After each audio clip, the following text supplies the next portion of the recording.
Bismillah, wassalatu wassalam ala Rasulillah. Assalamu alaikum rahmatullahi wa barakatuh. I decided to change the title of my channel to Mecca Expat. And basically what it's trying to say is that I'm an expatriate, meaning I'm not a citizen. I came here as a worker. My intention was to improve my deen, my relationship with Allah subhanahu wa ta'ala back in 1993.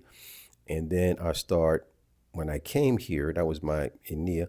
But when I came, I kept hearing this word Kawaja, the Kawaja, Gawaja, Kawaga, as the Egyptians used to say, right? The hottest Kawaga, call me Kawaga.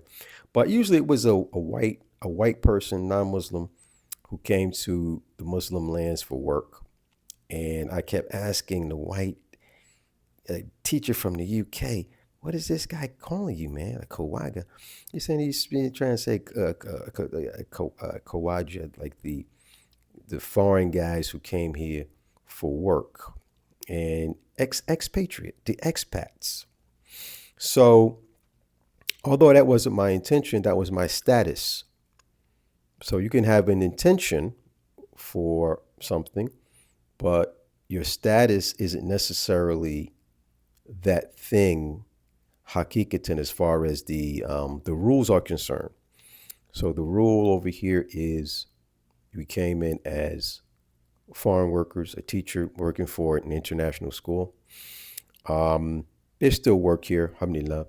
Anyhow, I decided that after all of these years, to try and retire here in Mecca, blessed city, mashallah, barakallah. No place on earth like this city that was established by Prophet Ibrahim or Abraham and Ismail and Hajar. May Allah Ta'ala be pleased with all of them. Yes. Yeah. So anyhow, a long time ago, thousands and thousands of years ago, Allah Ta'ala directed Ibrahim alayhi salatu wasalam to bring his wife at that time, Hajar, who was the daughter of Fir'aun, and I know people say she was a slave. No. Read Rahiqul Makhtoum, the Seerah of the Prophet, and the author explains who she was. Anyhow, that's another story. Well, anyhow, we know that they established the city. Ibrahim made dua, and Allah Ta'ala blessed this city. It's very virtuous, the virtue and special place. Got to be very careful living here because the sins are multiplied if you sin, and which kind of keeps you on your toes at the same time, knowing that the sins are multiplied. You try and stay away from sin, and that the good deeds are multiplied. So it encourages you to increase. It encourages you to increase in the performance of good deeds. Alhamdulillah. Also, the Dajjal won't be able to enter the city. The city is guarded by the Malaika, Mecca and Medina as well. But alhamdulillah, some people have decided to live in Medina after they retire. But for me, Mecca is it. And you can see behind me this is television, a live shot of live broadcasts of the Haram, the Kaaba, and people making tawaf, mashallah, barakallah. The city that truly, or at least the place of worship that truly never sleeps, always busy, always, mashallah, worshiping Allah subhanahu wa ta'ala. It was a low down period during the COVID time, but the kingdom had to be responsible, the authorities, and, get that thing under control because people were dying. Anyhow, alhamdulillah. So anyhow, the direction is just to provide, it's called Mecca Expat, for information. So providing information, free consultation, free, just trying to get some blessings from Allah subhanahu wa ta'ala.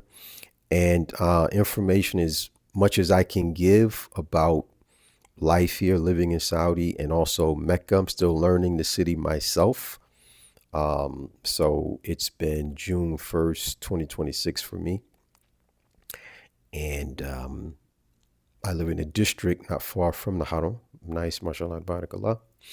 And also support services. So information and support. Maybe you need help. If you should decide to come here, the big issue, of course, is always housing, affordable housing. Where can I live? What can I buy? And now you have people probably doing scams. I don't know. Watch out for the scammers saying that you can buy property in Mecca or Medina, non-Saudis, and that is not true. That's not correct. You can buy property outside in Saudi Arabia, outside of, as a foreigner, you can buy property outside of the Haramain, outside of Mecca and Medina. But the laws governing the regulations, the laws governing foreigners buying property in Mecca or Medina has not come into effect yet. They initially said there was a rumor about February, but it hasn't happened yet. And if somebody knows something different, post it up, let me know. But as far as I know, it's not happening yet. Still, dealing with that. So do your due diligence, as I always say, before you hand your money over to folks. Just check it out, man. So support services, schools for your kids. What kind of school? Maybe, homeschooling. Now, some people do homeschooling. Some people who got jobs working on like compounds and they don't interact with the locals. Their kids really don't pick up the language. And, anyhow, that's another issue. Support services, also transportation. That's also an issue, getting around. So anyhow, I hope to do, maybe it's kind of late now because of Ramadan. In Saudi Arabia is fantastic. There's no place like Saudi in Ramadan. It just, everything changes. You can even see it now if you go around to the supermarkets and in the malls and stuff. You can see the atmosphere being created to welcome the blessed month of Ramadan. So people are doing their shopping, trying to get their shopping out of the way as much as they can. You got the sales going on, and this will be the first full month of worship or ibadah in Mecca, because I used to live in Jeddah. I've always worked in Jeddah. Came here as a worker. My intention for Hijrah, but my status, as far as the government was concerned, was not muhajir. It was a foreign worker. Okay. So anyhow, just wanted to send this short message out, and may Allah subhanahu wa ta'ala bless all of you with a successful Ramadan, bi'idhnillah, this year. Make dua for me and my family, InshaAllah. Okay, that's it. So the direction is basically, information, support. I'll be trying to put some videos up. Also a guide. I'm working on a guide right now, a practical guide to living, working, and retiring in Mecca, inshallah, bi'idhnillah. Still working on that. All right, barakallah fikum. And perhaps I will try to do a live channel at some point, however you do that. And so just to help you guys, if you have any questions, I can be of any assistance. Okay. All right. Assalamu alaikum wa rahmatullahi wa barakatuh.